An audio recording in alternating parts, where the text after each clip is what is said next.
Hello students, कैसे हैं आप सब? Hope you are fine. बच्चों, आज हम लोग पढ़ेंगे Aufbau rule, Pauli exclusion principle और Hund's rules of maximum multiplicity. ठीक है, तो शुरू करते हैं। सबसे पहले Aufbau principle. Aufbau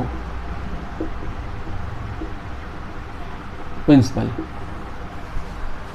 Aufbau principle में जो अफबाउ वर्ड है, it is not a scientist. ये साइंटिस्ट का नाम नहीं है, बल्कि अफबाउ मीन्स होता है बिल्डिंग।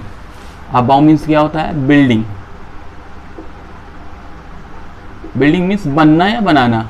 ठीक है, तो यहाँ पर हम इलेक्ट्रॉनिक कॉन्फ़िगरेशन यानी कि जो एलिमेंट्स हैं उनके इलेक्ट्रॉनिक कॉन्फ़िगरेशन को बिल्ड करते हैं, इसलिए इसका नाम है अफबाउ रूल। क्या कहता है?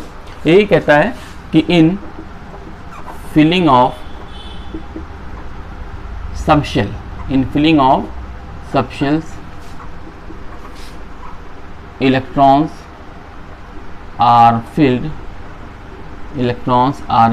in increasing order of,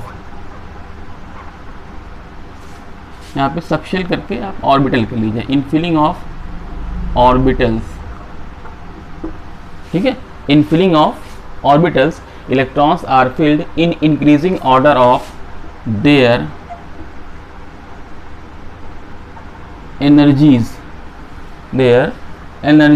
ठीक है, यानी कि अफबाउ प्रिंसिपल यानी अफबाउ का सिद्धांत क्या कहता है? अफबाउ का सिद्धांत, अफबाउ प्रिंसिपल क्या कहता है कि जब आप ऑर्बिटल्स में इलेक्ट्रॉन फिल कर रहे होंगे तो आपको पहले कम एनर्जी वाला ऑर्बिटल भरना है और फिर ज़्यादा एनर्जी वाला ऑर्बिटल भरना है। ठीक है, यानी कि in filling of orbitals electrons are filled in increasing order of their energies. Orbital की एनर्जी के जो इंक्रीजिंग ऑर्डर है, बढ़ते क्रम में हमको इलेक्ट्रॉन्स को फिल करना है। अब एक्चुअली होता क्या है, हम ये कैसे जानेंगे कि बढ़ता क्रम क्या होता है? ठीक है, जो increasing order of atomic orbital है वो क्या होता है? एक्चुअली कोई भी इंक्रीजिंग ऑर्डर ऑफ ऑर्बिटल नहीं हो सकता। उसका रीज़न क्या है? उसका रीज़न ये है इफेक्टिव न्यूक्लियर चार्ज। ठीक है, पहले हम लोग पढ़ते हैं इफेक्टिव न्यूक्लियर चार्ज क्या होता है। एक्चुअली जैसे सपोज करिए ये आपका न्यूक्लियस है, ये पहली शेल, ये दूसरी शेल, ये तीसरी शेल, ये चौथी शेल। इसके अंदर सबशेल होंगे, लास्ट क्लास हम लोग डिस्कस कर चुके हैं। फिर उसके अंदर ऑर्बिटल्स होंगे। तो सपोज करिए यहाँ पर कोई इलेक्ट्रॉन है, ठीक है, किसी एक ऑर्बिटल में इलेक्ट्रॉन है और उसके पहले भी इलेक्ट्रॉन्स होंगे। तो जो ये इलेक्ट्रॉन्स होंगे, ये बीच वाले इलेक्ट्रॉन जो होंगे, इनर शेल वाले इलेक्ट्रॉन, ये न्यूक्लियस का जो चार्ज होगा, हम लोग जानते हैं न्यूक्लियस में प्रोटॉन्स होते हैं। ठीक है, तो प्रोटॉन्स के चार्ज कैसा होता है? पॉजिटिव। तो उसका चार्ज हुआ, उसी के चार्ज को जितना भी all the positive charge of proton is called nuclear charge. तो जो न्यूक्लियर चार्ज होगा वो इस इलेक्ट्रॉन पर पूरी तरह नहीं लग पा रहा होगा। उसका रीज़न होगा जो इनर कोर के इलेक्ट्रॉन है, इनर शेल के इलेक्ट्रॉन है, उनकी वजह से। ठीक है, यानी कि जो इलेक्ट्रॉन्स इन इनर शेल, जो इनर शेल के इलेक्ट्रॉन होते हैं, वो बाहरी इलेक्ट्रॉन पर न्यूक्लियस के इफेक्ट को कम कर देते हैं। इसको बोलते हैं स्क्रीनिंग इफेक्ट या शील्डिंग इफेक्ट। समझ आई बात? क्या बोलते हैं इसको? स्क्रीनिंग और शील्डिंग इफेक्ट। स्क्रीनिंग और शील्डिंग इफेक्ट, है ना। हिंदी में इसको बोलते हैं परिरक्षण प्रभाव। परिरक्षण प्रभाव means the effect of nuclear charge on outer most electron is decreased by inner shell electron. This is called shielding effect. The nuclear charge, the effect of nuclear charge on the outermost electron, outermost electron लेके लें, outer electron is decreased by the inner electron, inner shell electron. This is called shielding effect. इसे क्या बोलते हैं? shielding effect. इसकी वजह से जो न्यूक्लियर चार्ज सपोज करिए Z है, न्यूक्लियर चार्ज को Z बोलते हैं, Z है, वो Z नहीं रहकर इससे कम हो जाता है। यानी कि इसमें अगर हम माइनस कर दें स्क्रीनिंग इफेक्ट, ठीक है, तो स्क्रीनिंग इफेक्ट को सिग्मा बोल सकते हैं। ये कहलाता है ZEF, यानी कि इफेक्टिव न्यूक्लियर चार्ज। समझ में आ गई होगी बात? What is effective nuclear charge? When nuclear charge is decreased by screening effect we get effective nuclear charge. ठीक है, प्रभावी नाभिकीय आवेश, इसको क्या बोलते हैं? प्रभावी नाभिकीय आवेश। तो यहाँ पर हम लोगों ने ये क्लियर कर लिया कि what is screening effect and what is effective nuclear charge. तो शील्डिंग इफेक्ट क्या होता है? The nuclear charge on the outer most electron is decreased by inertial electron. This is called shielding effect or screening effect, and the nuclear charge which is now, ठीक है, feel by the outermost electron is called effective nuclear charge. तो ये चीज़ है, effective nuclear charge की वजह से कभी भी कोई increasing order of atomic orbital नहीं होता, लेकिन फिर भी एक सो कॉल्ड एक ऑर्बिटल का ऑर्डर बनता है, वो बनता है किसके? n+l रूल से। ध्यान रखिएगा, ये बहुत इंपॉर्टेंट है और आपके यहाँ आता भी है n+l rule. What is n+l rule? जब आप एटॉमिक ऑर्बिटल लेंगे, कोई भी दो एटॉमिक ऑर्बिटल लेते हैं, हमें ये पता लगाना है किसकी एनर्जी कम है, ठीक है? तो जिसका n+l की वैल्यू, n+l यानी क्वांटम नंबर है, प्रिंसिपल क्वांटम नंबर n और एजीमुथल क्वांटम नंबर l, इन दोनों का सम जिस भी ऑर्बिटल के लिए कम होगा उसकी एनर्जी कम होगी। फॉर एग्जाम्पल, हम एक एग्जाम्पल लेते हैं 3D और 4s का। 3D और 4s का हमें पता लगाना है इन दोनों में किसकी एनर्जी कम है और किसको अबाव रूल के अकॉर्डिंग पहले भरा जाएगा। तो 3D के लिए n इक्वल टू कितना हो गया? 3 ये, और D सबसेल के लिए l कितना होता है? 2। तो इनके लिए n+l क्या हो गया? 3+2 यानी कि 5 हो गया। डन। 4s के लिए लेते हैं तो n इक्वल टू कितना हो जाएगा? 4 प्रिंसिपल क्वांटम नंबर, और l इज इक्वल टू हो जाएगा 0। प्लस करेंगे n+l की वैल्यू कितनी आ जाएगी? 4। तो यहाँ से बात क्लियर है, ठीक है, कि 4 यानी n+l का वैल्यू, सम की वैल्यू 4s के लिए कम है, 4s के लिए कम है। That's why it is field first, ये पहले भरा जाएगा क्योंकि इसकी एनर्जी कम है। तो ये था आपका n+ रूल। क्या हो अगर कभी कभी n+l दोनों ही सेम आ जाए, दोनों ही सेम आ जाए? तो सपोज करिए 4f है और 5d है, ठीक है? तो 4f के लिए n इक्वल टू 4 और l इक्वल टू 3, तो इनका अगर n+l करेंगे तो आएगा 7। यहाँ पर देखिए n प्रिंसिपल क्वांटम नंबर 5 और l इक्वल टू हो जाएगा 2d के लिए, तो n+l कितना आ जाएगा बच्चों? 7। तो अब देखिए दोनों के लिए n+l की वैल्यू क्या आ रही है? 7। तो अब कौन पहले भरा जाएगा? तो जिसके लिए n की वैल्यू कम होगी, जिसके लिए n की वैल्यू कम होगी उसकी एनर्जी कम मानी जाएगी, वो पहले भरी जाएगी। यानी कि n+l के में दोनों के लिए 7 है, लेकिन इसके लिए n इक्वल टू 4, 5 से कम है, तो पहले 4f भरा जाएगा, यानी 4f की एनर्जी कम होगी। तो आपको क्लियर हो गया n+l रूल क्या होता है। तो यही n+l रूल हमको एक रफ फिगर देता है या रफ इंक्रीजिंग ऑर्डर देता है कैसे इलेक्ट्रॉन भरे जाएंगे, ठीक है?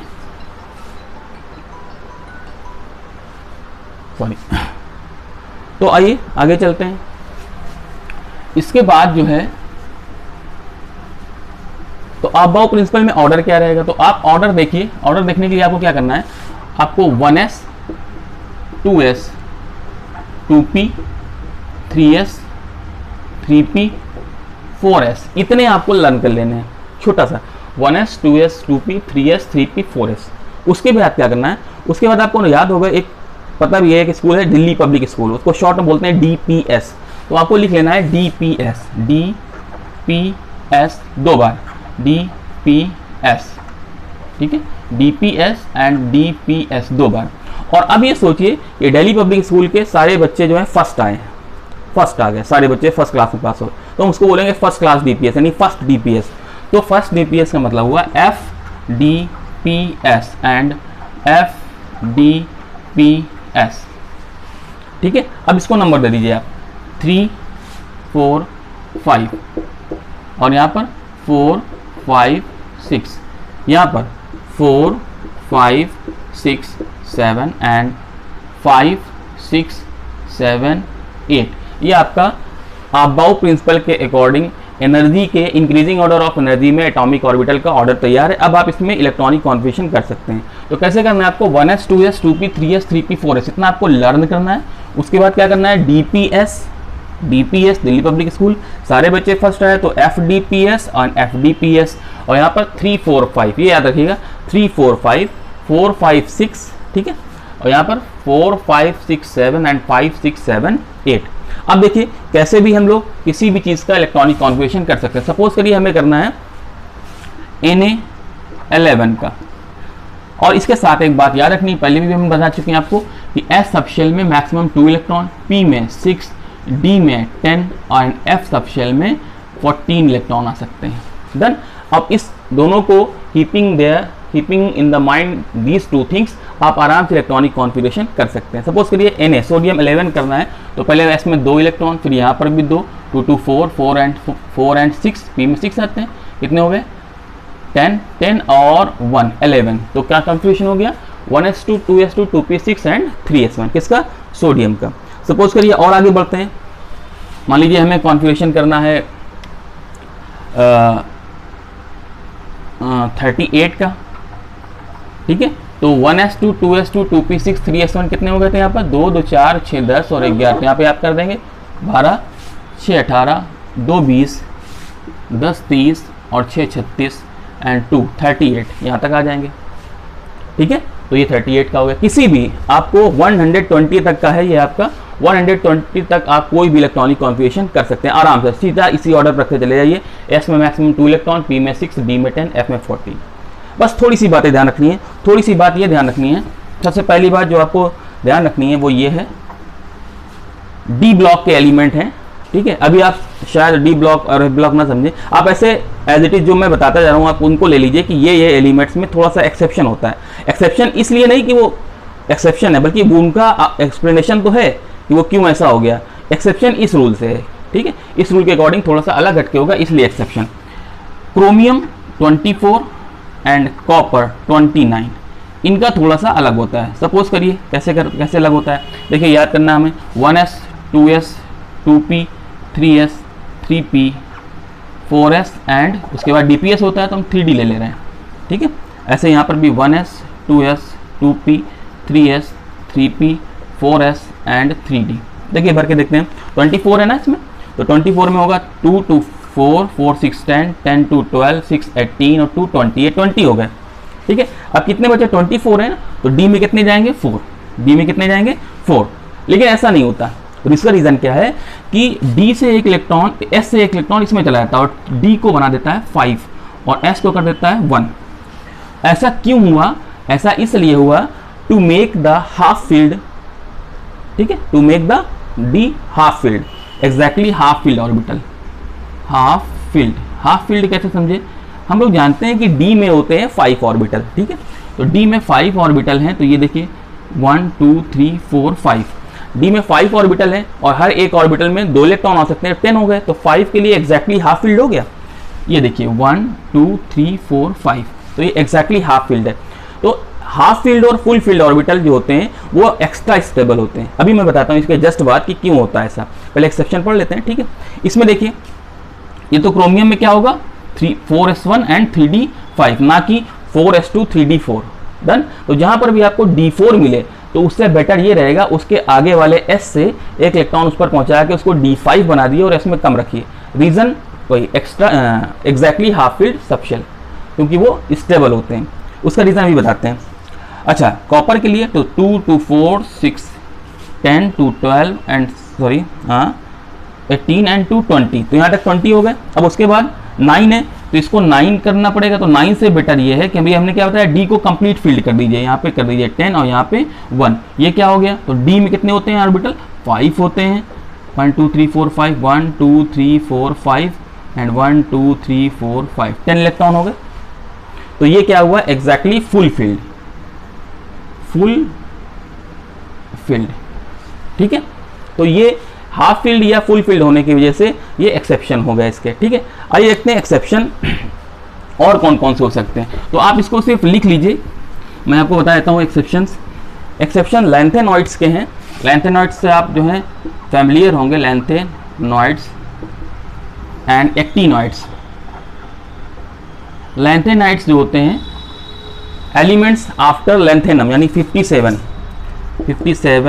के बाद, और यहाँ पे 89 और इसके बाद 89 एक्टिनियम के बाद और 57 लैंथेनम के बाद। यानी जब भी आपको कॉन्फ़िगरेशन करना है 57 से आपको, ठीक है, 72 तक, तो आप जहाँ भी आपको कहीं एटॉमिक नंबर 57 to 72 मिल जाए तो आप सोच लीजिए कि कहीं ना कहीं एक्सेप्शन तो नहीं।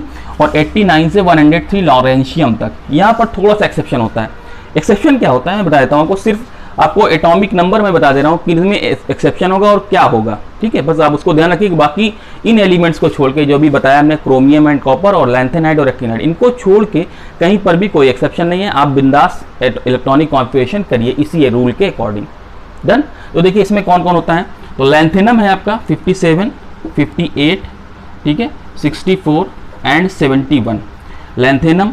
उसके बाद आपका है, लैंथेनम के बाद आता है सीरियम 58, सीरियम के बाद आएगा गैडोलिनियम एंड ल्यूटीशियम। इनमें क्या होता है, इसमें आपको ये ध्यान रखना है कि इसमें f ऑर्बिटल में 0 होता है, ठीक है, और यहाँ पर सब में 5d1 एंड 5d1, इस बात को ध्यान रखिए आप, बस इस बात को ध्यान रखिए कि इसमें ये एक्सेप्शन होता है लैंथेनाइड में, लैंथेनम, सीरियम, गैडोलिनियम, ल्यूटीशियम, इसमें f0 होता है, 4f0, 5d1, 5d1, 5d1। ऐसे ही यहाँ पर आते हैं एक्टिनियम, यहाँ पर भी f0 होता है, 5f0 होता है।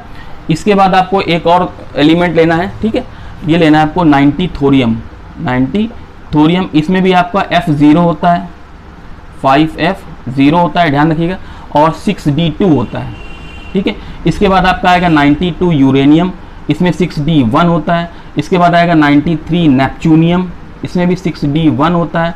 इसके बाद आएगा आपका क्यूरियम, ठीक है, और लॉरेंशियम 103, इन सब में 6d1 होता है। तो बस इतना सा है आपका। देखिए यहाँ पर देखिए लैंथेनम में 5d1 होता है और यहाँ पर 6d1 होता है, ठीक है। ये सब चीज़ें आपको याद रखनी है। और इसके अलावा भी बताया मैंने क्रोमियम एंड कॉपर, यहाँ पर 24 और 29 एग्जैक्टली हाफ फील्ड और फुल फील्ड। ये कॉन्फ़िगरेशन, ये आपके थोड़े से एक्सेप्शन एलिमेंट्स के, इनको लर्न रखना है, याद रखना है, बस एक माइंड में रखना है कि हाँ इनमें थोड़ा सा अलग होता है। क्या अलग होता है, 5d1 एंड 6d1। आइए जरा जल्दी से देख लेते हैं कि अभी मैंने बताया कि हाफ फील्ड और फुल फील्ड जो ऑर्बिटल्स होते हैं वो एग्जैक्ट थोड़ा सा एक्स्ट्रा स्टेबल होते हैं, उसका रीज़न क्या होता है, जल्दी से देखते हैं।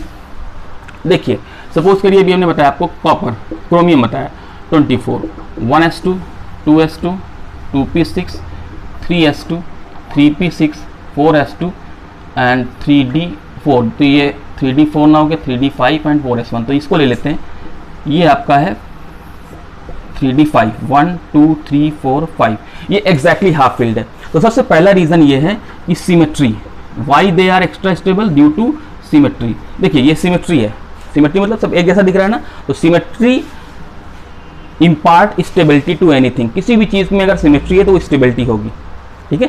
सपोज करिए आप अगर एक बॉक्स में एप्पल रखने हैं आपको और आपने ऐसे ही भर दिया तो उसमें स्टेबिलिटी नहीं होगी। अगर आप उसको जो है एक तरह प्लेस करके रखिए सिमेट्रिसिटी से तो उसमें स्टेबिलिटी आ जाएगी। एक बात।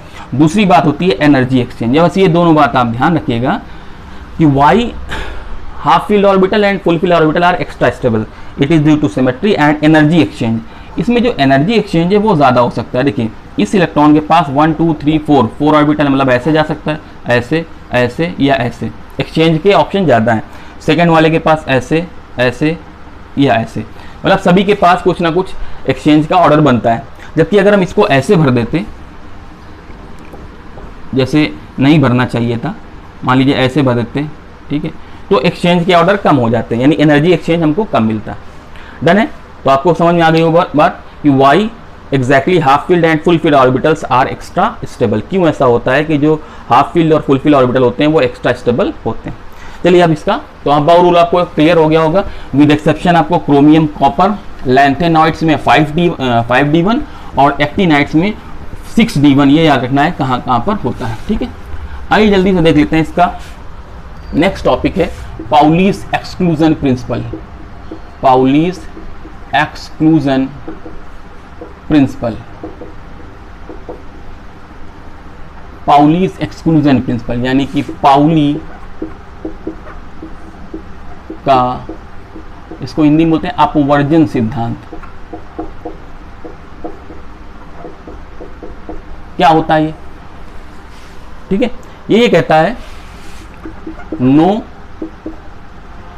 To electrons, no two electrons in an atom can have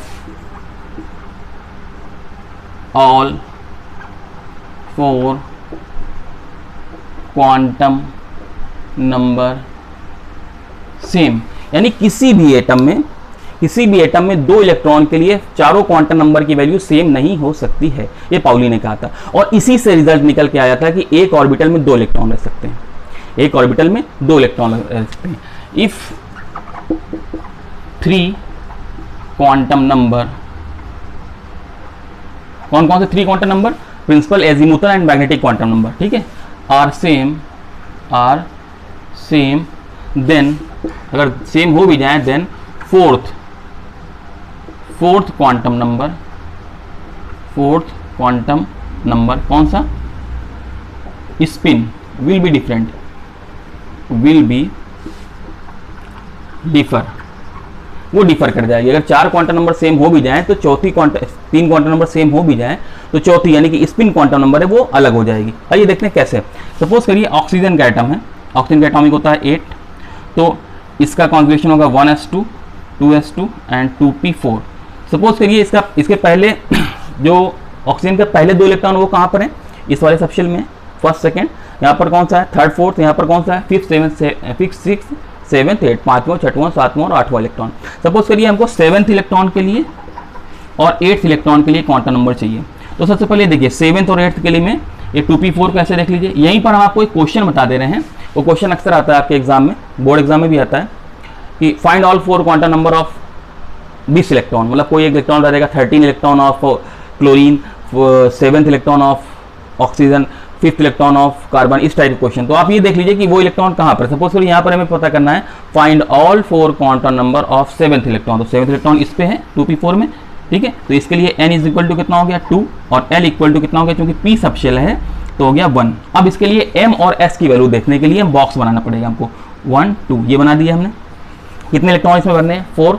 तो 4 इलेक्ट्रॉन अभी हम लोग पढ़ेंगे हुंड का रूल, उसके अकॉर्डिंग सब पहले सिंगल जाएंगे और फिर डबल हो जाएंगे। और इसके लिए वैल्यू क्या होती है? -1। अभी बताया था हमने m की वैल्यू क्या होती है? -1 0 और +1। l की ये है वैल्यू, तो m की वैल्यू -1 0 और +1। लेकिन सभी वैल्यू नहीं लेनी है हमको कौन सा लेना है? 7th electron. तो 7th इलेक्ट्रॉन कहाँ होगा?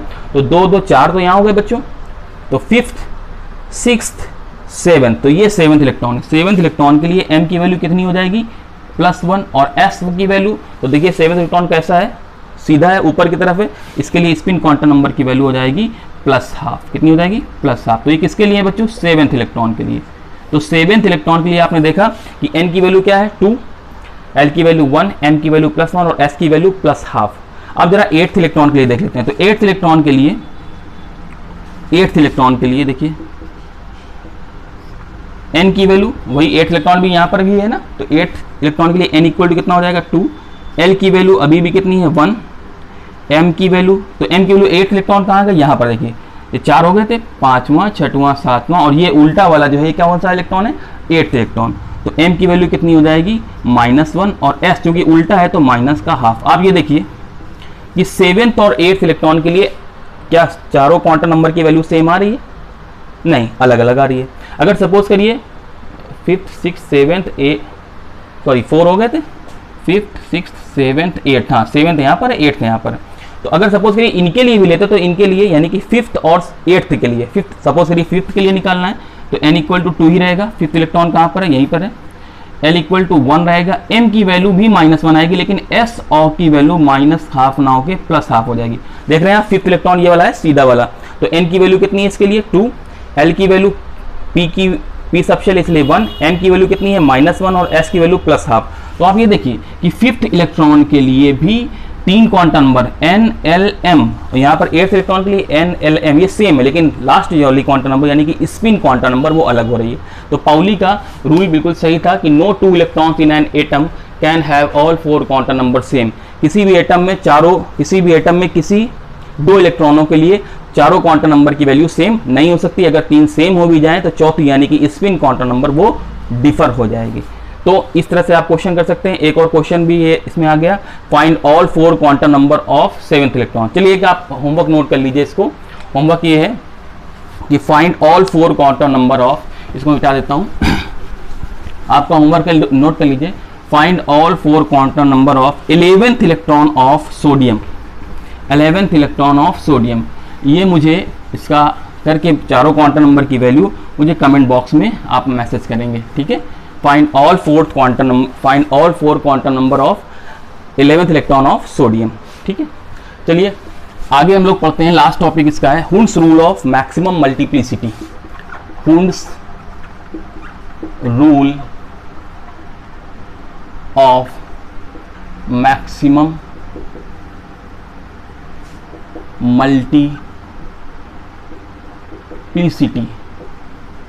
मल्टीप्लिसिटी यानी हुंड का उच्चतम बहुलता का नियम क्या कहता है?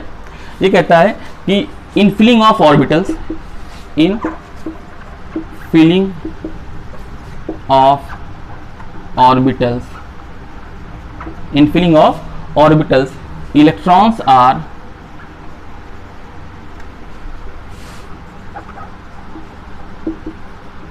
filled, electrons are filled as singly occupied,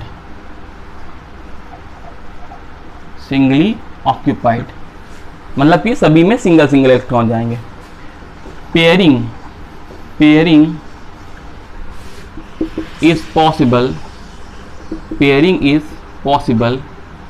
only when all orbitals are singly occupied, यानी कि जो इलेक्ट्रॉन की पेयरिंग होगी वो तभी पॉसिबल होगी जब सभी ऑर्बिटल्स में एक एक इलेक्ट्रॉन हो गए हों। ठीक है, in filling of orbitals electrons are filled as singly occupied, as single. ठीक है, ऑक्यूपाइड मतलब कि इन सिंगल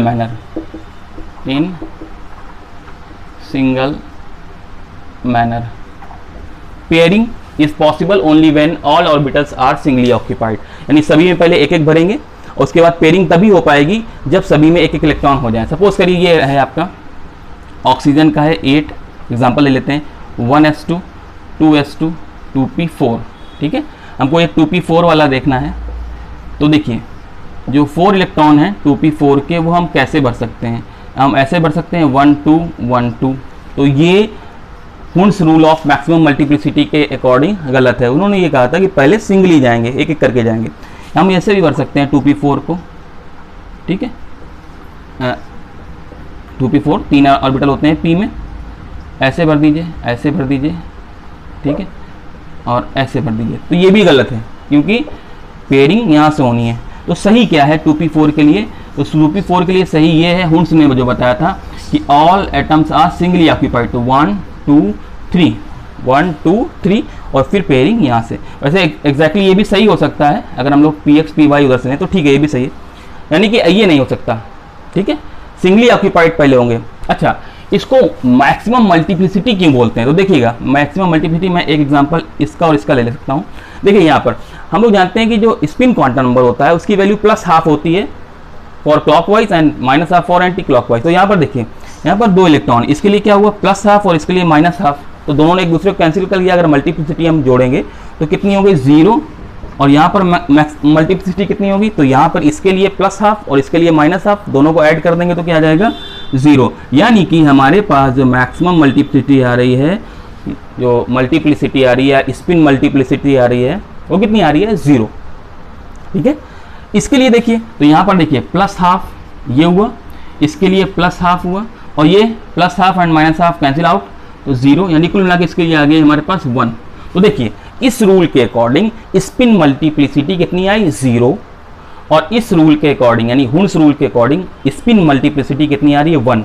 इसीलिए इसको बोलते हैं Hund's rule of maximum multiplicity, यानी इसमें जो स्पिन मल्टीप्लिसिटी होती है वो मैक्सिमम, यानी कि जब भी ऑर्बिटल्स को आप फिल करेंगे, whenever infilling of orbitals the fashion या द मैनर या the pattern which is accepted will have maximum spin multiplicity.